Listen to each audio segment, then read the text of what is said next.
అందరికీ నమస్కారం. నేను మీ వెంకట్ని. ఈరోజు శ్రీ రంగనాథ స్వామివారి దేవేరుల్లో ఒకరైన గోదా అమ్మవారి గురించి తెలుసుకుందాం. గోదా అమ్మవారు సాక్షాత్తు శ్రీ భూదేవి అవతారం. తమిళనాడులోని శ్రీ విల్లుపుత్తూరులో విష్ణుచిత్తుడు అనే భక్తుడు ఉండేవారు. ఈ విల్లుపుత్తూరులోనే శ్రీకృష్ణ భగవానుడు మర్రి ఆకు మీద తేలుతూ ఈ లోకాన్ని రక్షించాడు అని నమ్మకం. అందుకే ఈ ఊరి ఆలయంలో ప్రధాన దైవం శ్రీకృష్ణ భగవానుడు. విష్ణుచిత్తుడు రోజు శ్రీకృష్ణ భగవానునికి పూలమాల సమర్పించి పూజించేవారు. అతని అసలు పేరు భట్టనాథుడు. నిరంతరం ఆయన చిత్తం విష్ణుమూర్తి మీద ఉండేది కాబట్టి ఆయనకు విష్ణుచిత్తుడు అనే బిరుదు దక్కింది.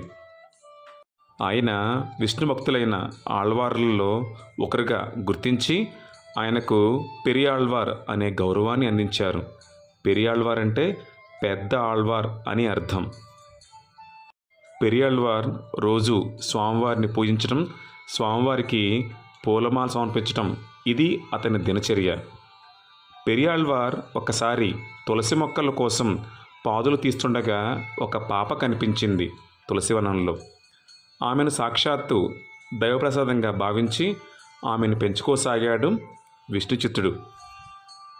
ఆమెకు కోదై అంటే పూలమాల అన్న పేరుతో గారాబంగా పెంచసాగాడు. ఆ పేరు క్రమంగా గోదాగా మారింది. గోదాదేవి చిన్నతనం నుంచి శ్రీకృష్ణుని లీలలతో ఆడుతూ పాడుతూ పెరిగింది. యుక్త వయసు వచ్చేసరికి ఆ భక్తి కాస్త ప్రేమగా మారింది. కళ్ళు మూసినా కళ్ళు తెరిచినా ఆ నల్లని వాడే కనిపించసాగాడు గోదాదేవికి. తన చుట్టూ ఉన్న స్నేహితులంతా ఒకప్పటి గోపికలన్నీ, తాను ఉండే ఈ విల్లుపుత్తూరు ఒకనాటి గోకులమని భావించసాగింది గోదాదేవి. అంతేకాదు తన తండ్రి విష్ణుచిత్తుడు రోజు భగవంతుని కోసం రూపొందించే పూలమాలను ముందు తానే ధరించి తనలో ఆ శ్రీకృష్ణుని చూసుకొని మురిసిపోయేది. ఈ దృశ్యం ఒకరోజు విష్ణుచిత్తుని కంటపడింది. తన కూతురు చేసిన పని వల్ల ఇన్నాళ్ళు ఆ దేవదేవుని పట్ల అపచారం జరిగిందని బాధపడుతూ ఉండేవాడు. కానీ ఓ రోజు శ్రీకృష్ణ భగవానుడు అతని కలలో కనిపించి గోదాదేవి సాక్షాత్తు భూదేవి అవతారమని, ఆమె వేసుకున్న పూలమాల ధరించడం వల్ల తనకు అపచారం కాదు కదా, భక్తి అనే సుగంధం నిండి ఉండటం వలన తనకు ఎంతో ఆనందం కలుగుతుందని తెలియజేశారు. శ్రీకృష్ణ భగవానుని మాటలు విన్న విష్ణుచిత్తుడు గోదాదేవి మహిమను తెలుసుకొని ఆమెను తన కాపాడటం కోసం వచ్చిన దేవతా స్వరూపమని మనసున భావించారు విష్ణుచిత్తుడు. ఆనాటి నుండి ఆమెను ఆండాల్ అని పిలవసాగాడు. ఆండాల్ అంటే తన్ని కాపాడటం కోసం వచ్చిన శ్రీమూర్తి అని అర్థం. శ్రీకృష్ణుడు తన తండ్రికి చెప్పిన మాటలు గోదా మనసులో కృష్ణ ప్రేమను మరింత పెంచసాగాయి. తనకు పెళ్ళంటూ జరిగితే ఆయనతోనే జరగాలి అనుకుంది గోదాదేవి. అందుకోసం ఒకప్పుడు గోపికలు చేసిన కాత్యాయని వ్రతాన్ని ధనుర్మాస ప్రారంభంలో మొదలుపెట్టింది.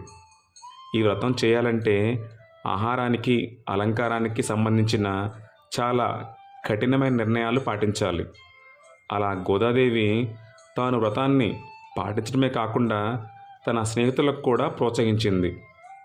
తన స్నేహితులను మేల్కొల్పేందుకు, వారికి వ్రత విధానాలను తెలిపేందుకు, తనలో కృష్ణ భక్తిని వెల్లడించేందుకు 30 పాసురాలు పాడింది. ఆ పాసురాలే ధనుర్మాసంలో ప్రతి వైష్ణవ భక్తుని ఇంట్లో వినిపించే తిరుప్పావై. ఇలా సాగుతున్న గోదాదేవి ప్రేమకు శ్రీకృష్ణ భగవానుడు లొంగక తప్పలేదు. దాంతో ఆయన విష్ణుచిత్తుని కనిపించి గోదాదేవిని శ్రీరంగమునకు తీసుకుని రమ్మని, అక్కడ రంగనాథునిగా వెలిసిన తాను గోదాదేవిని వివాహం చేసుకుంటానని చెప్పారు.